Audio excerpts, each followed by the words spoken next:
അപ്പോൾ നമ്മളിന്ന് ഉച്ചയൂണ് സ്പെഷ്യലേക്കാണ് പോകുന്നത്. ചെറിയ ഒരു ഐറ്റംസ് ആയിട്ടാണ് വന്നിരിക്കുന്നത് കേട്ടോ. അപ്പോൾ ആദ്യം തന്നെ നമ്മൾ ബീട്രൂട്ട് തോരൻ ഉണ്ടാക്കുന്ന പരിപാടിയാണ്.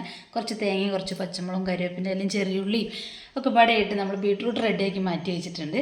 ഇനി നമുക്ക് രസത്തിലേക്ക് കിടക്കാം. 2 തക്കാളിയും ഒരു 2-3 തണ്ട് കരിവേപ്പിൻ്റെ ഇലയും മല്ലിച്ചപ്പും അതിൻ്റെ കൂട്ടത്തിൽ തന്നെ അതിലേക്കുള്ള മുളക് പൊടിയും മഞ്ഞൾപ്പൊടിയും പിന്നെ എളുപ്പത്തിന് നമ്മൾ കായം എടുത്ത് വെള്ളത്തിലിട്ട് വെച്ചിട്ടുണ്ട് കേട്ടോ. അതിൻ്റെ ഒരു ടേസ്റ്റ് വേറെയാണ്. പിന്നെ നമുക്കിതാ ഒരു ചെറിയൊരു കുടം വെളുത്തുള്ളി, 2 സ്പൂൺ കുരുമുളക്, പച്ചമല്ലി, ചെറുജീരകം കേട്ടോ, ഒരു നെല്ലിക വലുപ്പത്തിലുള്ള പുളിയും.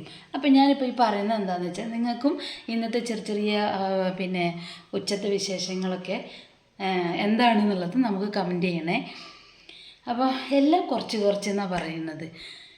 പിന്നെന്താ പറഞ്ഞു വന്നേ. അപ്പം സ്പെഷ്യലായിട്ടൊന്നുമില്ല, ഇതൊക്കെ തന്നെ നമ്മുടെ ചെറിയ സ്പെഷ്യൽ. നിങ്ങൾക്ക് ഇഷ്ടമായിട്ടുണ്ടെങ്കിൽ നിങ്ങൾ എന്തായാലും ഇന്ന് ഞാൻ 7:30 ലൈവിൽ വരുന്നുണ്ട്. അപ്പോൾ ഇന്നത്തെ ഉച്ചകൊണ്ട് സ്പെഷ്യൽ നിങ്ങൾ എനിക്ക് പറയണം കേട്ടോ, ഇന്നത്തെ ഇഷ്ടമായെങ്കിൽ മാത്രം. അപ്പോൾ അങ്ങനെ നമ്മുടെ ബീട്രൂട്ടൊക്കെ നമ്മൾ നന്നായിട്ട് ഗ്രേറ്റ് ചെയ്തിട്ട് ഗ്രേറ്റ് ചെയ്ത് എടുത്തിട്ടുണ്ട്. ഇനിയിപ്പോൾ ഇതാ നമ്മൾ നേരത്തെ കാണിച്ച ഇൻഗ്രീഡിയൻസൊക്കെ നന്നായിട്ട് അമ്മിക്കല്ലിൽ ഞാൻ നന്നായിട്ട് അരച്ചെടുത്തിട്ടാണ് വന്നിരിക്കുന്നത് കേട്ടോ. പിന്നെ തക്കാളി അതിൻ്റെ കൂട്ടത്തിൽ കണ്ടില്ലേ, അത് നമ്മൾ മിക്സിയിലിട്ടിട്ട് അടിച്ചെടുത്തു. ചട്ടി അടുപ്പത്ത് വയ്ക്കുക, കടുക് പൊട്ടിക്കുക, നമ്മൾ നേരത്തെ കാണിച്ച ഇൻഗ്രീഡിയൻസ് ഒക്കെ ഇട്ടിട്ട് നന്നായിട്ട് ഗ്രേവി പോലെ ആവുന്നവരെ അല്ലെങ്കിൽ അതിൻ്റെ പച്ചമണം മാറുന്നവരെ വഴറ്റി കൊടുക്കുക. പിന്നെ ആ മുളക് പൊടി മഞ്ഞൾപ്പൊടി ഇടുക, നമ്മൾ നേരത്തെ കണ്ട പുളി ഒഴിക്കുക. പിന്നെ നേരത്തെ എളുപ്പപ്പണിക്ക് കാണിച്ചു തന്ന കായം വെള്ളം കൂടി ഒഴിക്കുക, ഉപ്പിടുക, നന്നായിട്ട് തിളച്ച് വരുന്നുണ്ട്. അടച്ചു വയ്ക്കാം. പിന്നെ അടച്ചു വച്ചതിന് ശേഷം നമ്മൾ തിളച്ച് വരില്ലേ, അതിൻ്റെ കൂട്ടത്തിൽ മല്ലിച്ചപ്പും കൂടി ആഡ് ചെയ്യാം. പിന്നെ തൊട്ടപ്പുറത്ത് തന്നെ നമുക്ക് ഉപ്പേരിക്കുള്ള പണികൾ നോക്കാം. അപ്പോൾ നമ്മൾ ബീട്രൂട്ട് നന്നായിട്ട് എണ്ണ ഒഴിച്ച് കടുക് പൊട്ടിച്ച് നമ്മൾ ഇട്ട് കൊടുത്തിട്ടുണ്ട്.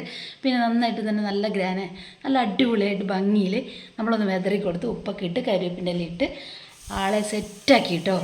അപ്പോൾ ഇന്നത്തെ ഉച്ചയൂണ് റെഡിയായി നിങ്ങൾക്ക് മനസ്സിലായില്ലേ.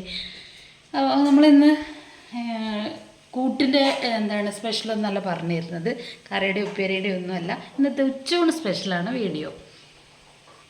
അപ്പോൾ നിങ്ങൾക്ക് ഇഷ്ടമായെങ്കിൽ നിങ്ങൾ കമൻറ്റ് ചെയ്യുക. അപ്പോൾ നമ്മുടെ ചോറും കറികളൊക്കെ റെഡിയാണ്.